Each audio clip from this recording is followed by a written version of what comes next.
اتنی لمبی زندگی ملنے کے باوجود وہ زندگی اس نے نافرمانیوں میں گزار دی. اب اس کے اتنے گناہ تھے، اتنی بری عادتیں تھیں، ایسا عجیب سا کریکٹر تھا کہ جب 200 سال کی لائف گزارنے کے بعد اس کا انتقال ہوا تو وہاں کے لوگوں نے نہ اس کو غسل دیا نہ کفن دیا، بلکہ اس کو گھسیٹ کر گندگی کے ڈھیر پر ڈال دیا. لوگوں نے کہا اتنا بڑا گناہ گار ہے، کیا اس کو غسل دینا، کیا کفن دینا، کیا اس کا جنازہ پڑھنا، اس کو گندگی کے ڈھیر پر ڈال دیا.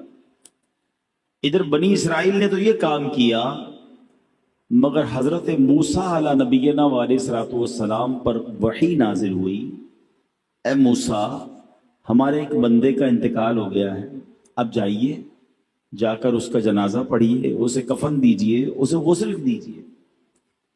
اب ذرا غور کریں کہ اللہ کا نبی جا کر جس کا غسل کا انتظام کرے، جس کا جنازہ پڑھے، تو وہ تو بخشا گیا. تو حضرت موسیٰ علیہ نبینا علیہ الصلوۃ والسلام جب اس علاقے میں پہنچے اور تو وہاں لوگوں نے بڑی عجیب سی بات بتائی. لوگوں نے کہا کہ اے موسیٰ آپ آ گئے ہیں اس کا جنازہ پڑھنے کے لیے، یہ تو بہت ہی بڑا گناہ گار تھا، اس کے تو بڑے معاملات تھے. تو حضرت موسیٰ علیہ نبینا علیہ الصلوۃ والسلام نے اللہ کی بارگاہ میں عرض کی، مولا لوگ تو کہہ رہے ہیں اتنا گناہ گار اور تو نے مجھے بھیجا جنازہ پڑھانے، اتنا بڑا انعام اس پر کیسے ہو گیا؟ تو کیا ارشاد ہوا کہ اے موسیٰ علیہ السلام، بنی اسرائیل والے سچ کہتے ہیں، واقعی بڑا گناہ گار بندہ ہے یہ، مگر معاملہ یہ ہے کہ جب یہ انہو کان کلما نشر التوراۃ، جب بھی یہ بندہ تورات شریف کھولتا تھا، وہ نظر الی اسم محمد صلی اللہ علیہ وسلم، تورات شریف میں جب میرے نبی علیہ السلام محمد مصطفیٰ کا نام پاک دیکھتا تھا تو قبلہ وضعہ علی عینیہ وصلی علیہ، اے موسیٰ وہ میرے محبوب کے نام کو ادب سے چومتا تھا، آنکھوں پر لگاتا تھا اور درود پاک کے نذرانے بھیجا کرتا تھا. ہائے ہائے ہائے، اے موسیٰ ہمیں اس کی ادا بڑی پسند آئی، بس اسی نیک عمل کی وجہ سے میں نے اس کے سارے گناہ بخش دیے، اور وَزَوَّجْتُهُ 70 حورا، میں نے اس کا نکاح 70 حوروں کے ساتھ کر دیا. اعمال نہ دیکھے یہ دیکھا، محبوب کے کوچے کا ہے گدا، اعمال نہ دیکھے یہ دیکھا، محبوب کے کوچے کا ہے گدا، مولا نے مجھے یوں بخش دیا، سبحان اللہ سبحان اللہ. پیارے اسلامی بھائیوں، یہ ہے نام پاک مصطفیٰ، یہ ہے ادب مصطفیٰ، یہ ہے تعظیم مصطفیٰ صلی اللہ تعالی علیہ وسلم. کتنا پسند ہے رب عز و جل کو کہ میرے حبیب کی نام کی تعظیم کی جائے، عزت کیا جائے. نصیب والوں کو نصیب ہوتا ہے، آج بھی نصیب والے ہیں کہ جب نام پاک مصطفیٰ سنتے ہیں تو چوم لیتے ہیں. جب بھی محمد صلی اللہ علیہ وسلم کا نام سنتے ہیں تو انگوٹھوں کو چومتے ہیں. اچھا دیکھیں رب نے نام بھی کیسا عطا فرمایا ہے، انگوٹھے تو بعد میں چومیں گے، پہلے ہونٹ ہی ایک دوسرے کو چوم لیتے ہیں. کہیے محمد صلی اللہ علیہ وسلم، ہونٹ چوم رہے ہیں نا ایک دوسرے کو، ہونٹ ہی ایک دوسرے کو چوم رہے ہیں، ایسا رب نے نام عطا فرمایا. اور سبحان اللہ 200 سال کے گناہ معاف ہو گئے. آنکھوں سے لگاتا تھا، چومتا تھا، درود پڑھتا تھا. تو درود پڑھنے کی عادت ڈالیں، نبی پاک کے نام کی تعظیم دل میں پیدا کریں، انشاءاللہ وارے نیارے ہو جائیں گے. اور ایک اور بات سیکھنے کو ملی کہ اللہ نے اپنے حبیب کی شان کیسی بلند کی ہے. ابھی دنیا میں میرے آقا تشریف نہیں لائے ہیں. حضرت موسیٰ کا دور تو بہت پرانا دور ہے نا، thousands years ago، ہزاروں سال پہلے جناب رسول اللہ صلی اللہ علیہ وسلم کی آمد سے پہلے ان کا چرچا بلند ہو رہا ہے، ان کا نام چوما جا رہا ہے، ان پر درود پڑھا جا رہا ہے، ان کا ادب کیا جا رہا ہے. پچھلی ساری آسمانی کتابوں میں نبی پاک کا ذکر موجود. انبیاء آئے نبی پاک کی باتیں بتاتے تھے کہ ایک نبی ہیں جو آنے والے ہیں، آخری نبی کا ذکر ہوا کرتا تھا. اللہ اکبر. وہ شاعر لکھتے نا، ایک میں ہی نہیں ان پر قربان زمانہ ہے، ایک میں ہی نہیں ان پر قربان زمانہ ہے، جو رب دو عالم کا محبوب یگانہ ہے۔ آقا کا چرچا سبحان اللہ جب سے کائنات بنی ہے، جب سے، بلکہ رب عز و جل نے اس سے پہلے ہی نبی پاک علیہ الصلوۃ والسلام کے نور کو اپنے نور سے جب تخلیق کیا، سبحان اللہ کیا شان ہے میرے آقا علیہ الصلوۃ والسلام کی، تو پھر کیوں نہ ان سے محبت کی جائے، کیوں نہ ان پر درود پاک پڑھتے رہے۔ آئیے مل کر محبت کے ساتھ درود پاک پڑھ لیں۔ صلو علی الحبیب صلی اللہ تعالی علی محمد صلی اللہ علیہ وسلم۔ یہ انگوٹھے چومنے میں بھی کچھ لوگ کنفیوز ہوتے ہیں، یا تو کنفیوز ہوتے ہیں یا کنفیوز کیے جاتے ہیں۔ ان چیزوں میں کنفیوز نہ ہوا کرو۔ ہاں ٹھیک ہے، میں چلیں ایک آپ کو روایت بھی سنا دوں۔ مقاصد الحسنہ میں ہے، ایک مرتبہ اذان ہو رہی تھی، جب مؤذن نے اذان میں کہا اشہد ان محمد رسول اللہ صلی اللہ تعالی علیہ وسلم، تو عاشق اکبر، سب سے بڑے عاشق نبی پاک علیہ الصلوۃ والسلام کے حضرت ابو بکر صدیق رضی اللہ تعالیٰ عنہ نے جیسے مؤذن نے کہا ویسے ہی الفاظ کو ریپیٹ کیا، دہرایا، اور پھر اپنے دونوں انگوٹھے چوم کر اپنی آنکھوں سے لگائے۔ اب نبی پاک علیہ الصلوۃ والسلام کی ملاحظہ فرما رہے تھے، پیارے آقا دیکھ رہے تھے کہ صدیق اکبر نے ایسا کیا ہے۔ نبی پاک نے منع نہیں کیا، روکا نہیں کہ اے ابو بکر یہ کیا کر رہے ہو، بلکہ سنو کیا فرمایا، فرماتے من فعل مثل ما فعل خلیلی فقد حلت علیہ شفاعتی، یعنی میرے پیارے دوست نے ابھی جیسے کیا ہے ایسے اگر کوئی بندہ کرے گا تو میری شفاعت اس کے لیے حلال ہو گئی۔ ہاں یہ نصیب والوں کا حصہ ہے۔ امام حسن مجتبی فرماتے ہیں جب مؤذن کہے اشہد ان محمد رسول اللہ صلی اللہ تعالی علیہ وسلم، اور جو بندہ یہ سن کر کہے مرحبا بحبیبی وقرۃ عینی محمد بن عبد اللہ، پھر دونوں انگوٹھوں کو چوم کر آنکھوں پر رکھے، وہ بندہ کبھی اندھا نہ ہوگا، اس کی آنکھیں نہ دکھیں گی۔ ارے یہ تو آنکھوں کا نور بڑھانے کا نسخہ ہے، اور یہ محبت کا ایک انداز ہے، تو اس میں کس بات کا شرمانہ ہے؟ تو نبی پاک سے محبت کیجئے، پیارے آقا کے نام سے محبت کیجئے، اور جب جب نام محمد صلی اللہ تعالی علیہ وسلم سنیں محبت کے ساتھ اس کو چوم کر آنکھوں سے لگائیں، اس کی برکتیں حاصل ہوں گی۔ شاعر لکھتے ہیں نا، لب پر آ جاتا ہے جب نام جناب، منہ میں گھل جاتا ہے شہد نایاب، لب پر آ جاتا ہے جب نام جناب، منہ میں گھل جاتا ہے شہد نایاب، وجد میں ہو کے ہم اے جاں بیتاب اپنے لب چوم لیا کرتے ہیں۔ لب خود ہی چوم لیتے ہیں نا ایک دوسرے کو، محمد جب کہتے ہیں تو سبحان اللہ لب ایک دوسرے کو چوم لیا کرتے ہیں۔ اللہ نبی پاک کے نام کی تعظیم ہم سب کو نصیب فرمائے۔ ایک بار پھر درود پاک پڑھ لیں، صلو علی الحبیب صلی اللہ تعالی علی محمد صلی اللہ علیہ وسلم۔ انشاءاللہ نبی پاک کا ذکر خیر سنیں گے، پیارے آقا کے مبارک نام ہی کے کچھ اوصاف آج سنیں گے، اور نبی پاک کی شان تو ایسی ہے جس بھی طرف نظر دوڑائیں اللہ نے اپنے نبی کو ایسا با کمال بنایا ہے، ایسا شاندار بنایا ہے۔ آپ کے چہرے کے اوصاف، آپ کے جسم مبارک کے اوصاف، آپ کے معجزات پر بات کی جائے، آپ کے اخلاق پر بات کی جائے، آپ کی بہادری پر بات کی جائے، آپ کی سخاوت پر بات کی جائے، آپ کی عقل مبارک پر بات کی جائے، یا آپ کے فیصلوں پر بات کی جائے، آپ کی سیرت کے جس بھی پہلو پر بات کی جائے، عقل حیران ہو جاتی ہے کہ اللہ نے اپنے حبیب کو کیسا شاندار بنایا ہے۔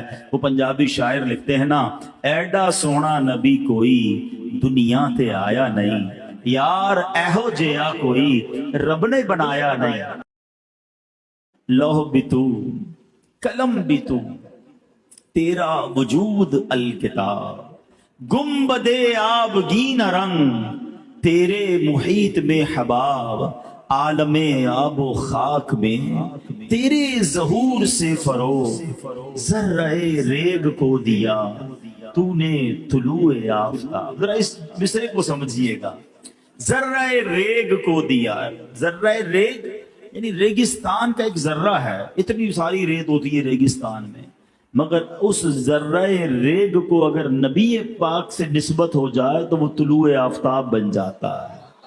اچھا اس کی مثالیں میں آپ کو دیتا ہوں، ذرا مثالیں سمجھیے گا، پھر یہ شعر اور زبردست طریقے سے سمجھ آئے گا۔ پہلے یہ فینومینا، یہ فارمولا، یہ بات سمجھ لیجئے کہ جس چیز کو نبی پاک سے نسبت ملتی گئی نا اس کو عروج ملتا گیا۔ ذرہ ریگ کو دیا تو نے طلوع آفتاب۔ میرے آقا جب مدینے نہیں گئے تھے، تشریف نہیں لے گئے تھے، مدینے کو لوگ کیا کہتے تھے؟ یثرب کہتے تھے۔ یثرب کے معنی آفتوں اور بلاؤں والی زمین، اور نبی پاک کے قدم لگے ہیں تو کیا ہو گیا؟ وہ مدینہ منورہ بن گیا۔ اس کی ہوا میں شفا، اس کے غبار میں شفا۔ شاعر کہتے ہیں نا، جب سے لگے ہیں قدم رسالت مآب کے، جب سے لگے ہیں قدم رسالت مآب کے، جنت بنا ہوا ہے مدینہ حضور کا۔ مدینے کے مقدر جاگ گئے، بھاگ جاگ گئے، کیوں؟ ذرہ ریگ کو دیا تو نے طلوع آفتاب۔ ایک ایسی شخصیت ہے جو نبی پاک کی جان لینے کے لیے تلوار لے کر پیارے آقا کو تلاش کر رہی ہے، معاذ اللہ نبی پاک پر اٹیک کرنا ہے، مگر جب جلوہ جانا دیکھا، ایمان قبول کیا، اس شخصیت کو پھر نبی پاک نے کیا بنا دیا؟ وہ عمر فاروق بن گئے۔ آقا فرماتے میرے بعد کوئی نبی ہوتا تو عمر ہوتا۔ ذرہ ریگ کو دیا تو نے طلوع آفتاب۔ آؤ نبی پاک کے بچپن میں چلتے ہیں۔ ابھی بچپن کا لمحات ہے، بالکل 2-3 سال کی، جو 1-2 سال کی عمر ہوتی ہے، ولادت کے بعد کی عمر ہوتی ہے، دودھ پینے کی عمر ہے۔ مکے میں بہت ساری دائیاں آئی ہوں گی، بہت سارے بچوں کو وہ دائیاں لے کر گئی۔ کتابوں میں ذکر ملتا ہے قبیلہ بنو سعد سے بہت ساری دودھ پلانے والی آئیں اور بہت سارے بچوں کو لے گئی۔ آپ سے پوچھتا ہوں، سوائے ایک دائی کے کسی اور دائی کا نام یاد ہے؟ کسی اور کا پتا ہے کہ ان کے نام کیا تھے؟ کسی کا نام نہیں پتا، مگر ایک دائی کہتی ہیں ایک بچہ رہ گیا، کوئی دائی لے کر نہ گئی۔ کیوں نہ گئی؟ کیونکہ اس کے والد دنیا میں نہیں تھے۔ سوچا اگر اس بچے کو لے جائیں گے، دودھ پلائیں گے، اتنے پیسے نہیں ملیں گے کیونکہ والد دنیا میں نہیں ہیں۔ مگر اس دائی کے بھاگ جاگنے تھے، اس دائی کی قسمت جاگنی تھی۔ اس دائی نے اس بچے کو کیا لیا؟ آج 1450 سال گزر گئے، کون سی محفل ہے، کون سی سیرت کی کتاب ہے جہاں دائی حلیمہ کا ذکر نہیں ہے؟ ایسا کیوں ہوا؟ ذرہ ریگ کو دیا تو نے طلوع آفتاب، کہ ذرہ ریگ کو دیا تو نے طلوع آفتاب۔ جو نبی پاک سے نسبت والا ہو گیا نا، جس کو آقا نے ٹچ کر دیا، جس کو آقا نے قرب دے دیا، وہ آفتاب، طلوع آفتاب بن گیا۔ ایک اور عورت کا ذکر کرتے ہیں، ایک اور بوڑھی خاتون ہے۔ نبی پاک مکے سے مدینے جا رہے ہیں، ہجرت کر رہے ہیں، راستے میں کھانے کی ضرورت پیش آتی ہے، ٹھیک ہے نا؟ اب بھی ہم جاتے ہیں، حیدرآباد جاتے ہیں، لاہور جاتے ہیں، کھانے راستے میں ہوٹل بنے ہوئے ہوتے ہیں، چائے پانی پی لیا، دال روٹی کھا لی۔ اس زمانے میں تو ایسا نہیں تھا، خیمے لگتے تھے۔ ہو سکتا ہے اس زمانے میں اور بھی خیمے ہوں۔ اچھا وہ سفر بھی تھوڑا سا چھپ کر تھا، دشمنوں کا خوف بھی تھا۔ صدیق اکبر رضی اللہ عنہ ساتھ تھے۔ ایک خیمے میں نبی پاک تشریف لے گئے۔ ایک بوڑھی خاتون تھی، کہ کھانے کو کچھ ہے، کھانے کو کچھ نہیں ہے، کچھ بھی نہیں تھا اس کے خیمے میں۔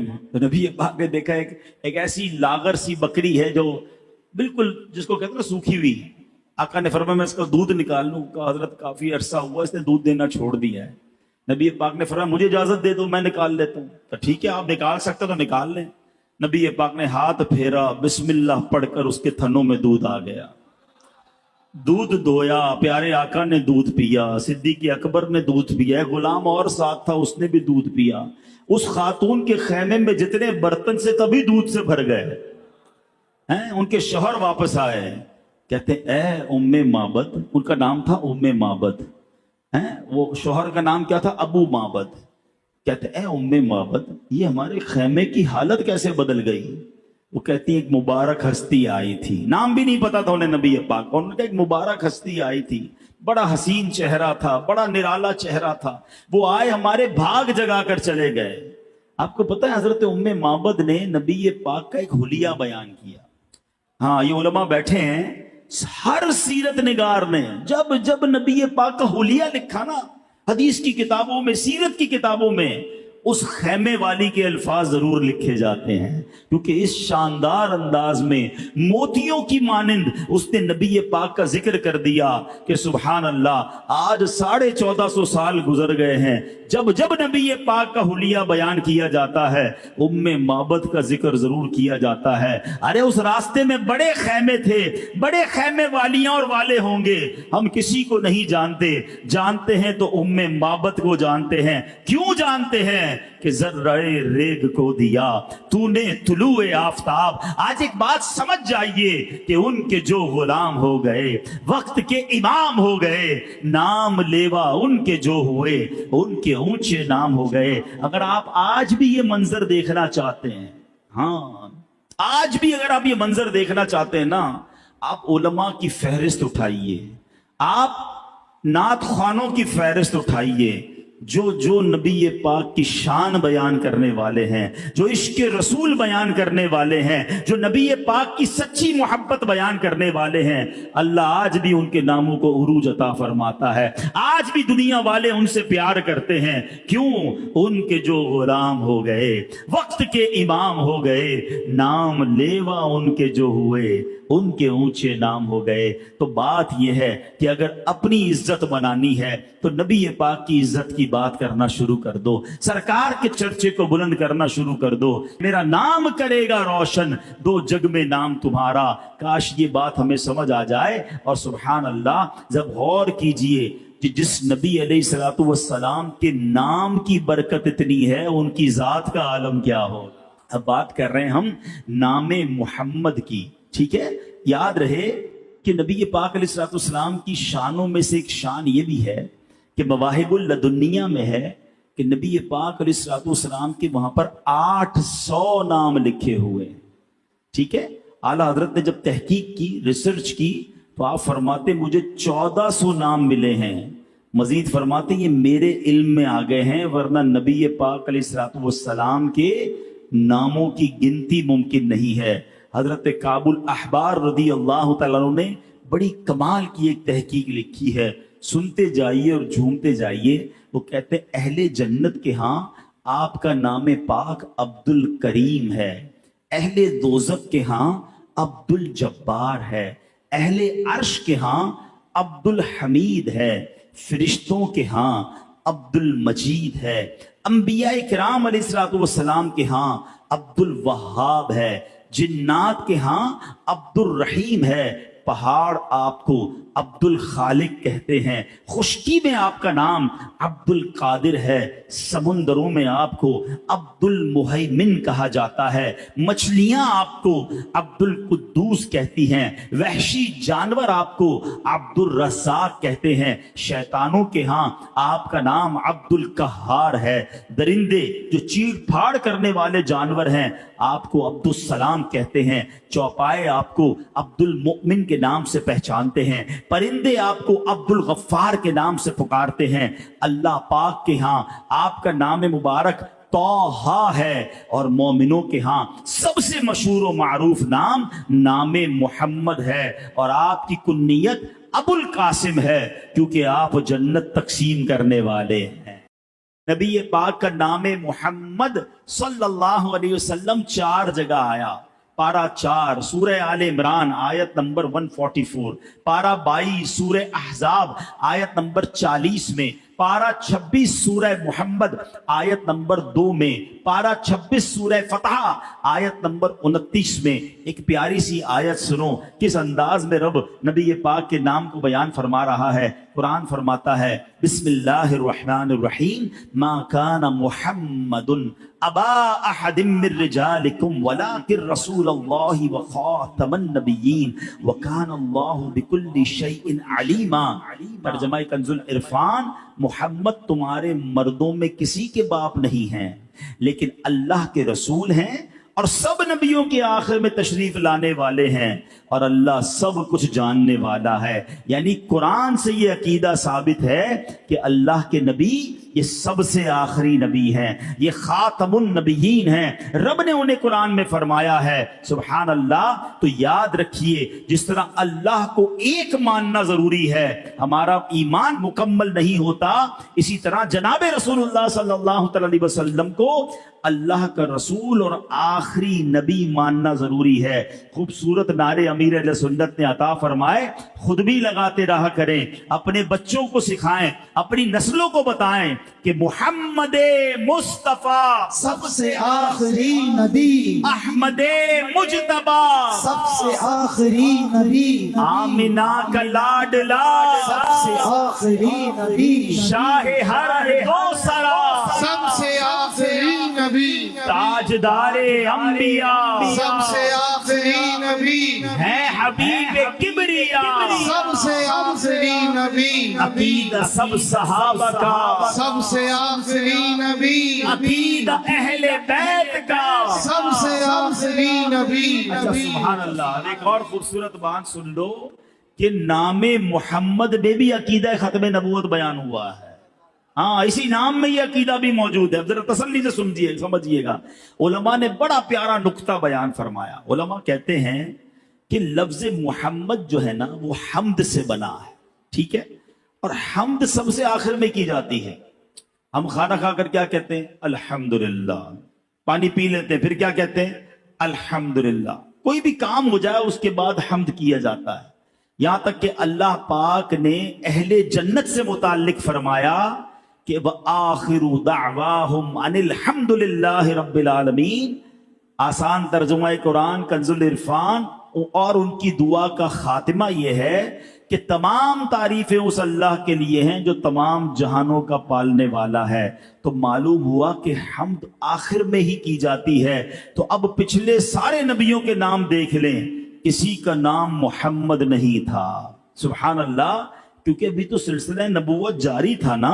نبی پاک سب سے آخر میں آئے، ان کا نام محمد مصطفیٰ احمد مجتبی، اللہ نے ان کا نام محمد رکھ کر بھیجا اور یہ بتا دیا کہ اب حمد ہو گئی ہے، اب ان کے بعد کسی نبی نے نہیں آنا ہے۔ محمد مصطفیٰ سب سے آخری نبی، احمد مجتبی سب سے آخری نبی، عقیدہ سب صحابہ کا، سب سے آخری نبی، عقیدہ اہل بیت کا، سب سے آخری نبی۔ سبحان اللہ۔ نبی پاک علیہ الصلوۃ والسلام کی شان کیسی ہے، نبی پاک علیہ الصلوۃ والسلام کی تعریف کیسے بیان ہو رہی ہے۔ روایات میں آتا ہے وہ کفار جنہیں خوبیاں دیکھنا نصیب نہ ہوئی، جو کہ صرف عیب ہی عیب دیکھتے تھے، وہ بھی جب نبی پاک علیہ الصلوۃ والسلام کی معاذ اللہ برائی بیان کرنے کی کوشش کرتے تھے تو انہیں نبی پاک میں کوئی برائی نظر نہیں آتی تھی، مگر پھر بھی وہ برائی کرنے سے باز نہیں آتے۔ اللہ اکبر۔ مگر پیارے آقا علیہ الصلوۃ والسلام میں کوئی عیب نہیں۔ اللہ اکبر۔ یاد رکھیے، اعلیٰ حضرت امام اہل سنت تو بڑی خوبصورت شعر لکھتے ہیں نا، فرماتے تیرے تو وصف عیب تناہی سے ہیں بری، حیران ہوں میرے شاہ میں کیا کیا کہوں تجھے۔ ٹھیک ہے، پہلے میں قرآن پاک کی ایک آیت سناتا ہوں، پھر یہ شعر اور خوبصورت طریقے سے سمجھ آئے گا۔ اللہ قرآن میں فرماتا ہے قُل لَوْ كَانَ الْبَحْرُ مِدَادًا لِكَلِمَاتِي رَبِّي لَنَفِدَ الْبَحْرُ قَبْلَ أَن تَنفَدَ كَلِمَاتُ رَبِّي وَلَوْ جِئْنَا بِمِثْلِهِ مَدَدًا۔ ترجمہ، تم فرما دو اگر سمندر میرے رب کی باتوں کے لیے سیاہی ہو جاتا تو ضرور سمندر ختم ہو جاتا اور میرے رب کی باتیں ختم نہ ہوتی، اگرچہ ہم اس کی مدد کے لیے اسی سمندر جیسا اور لے آتے۔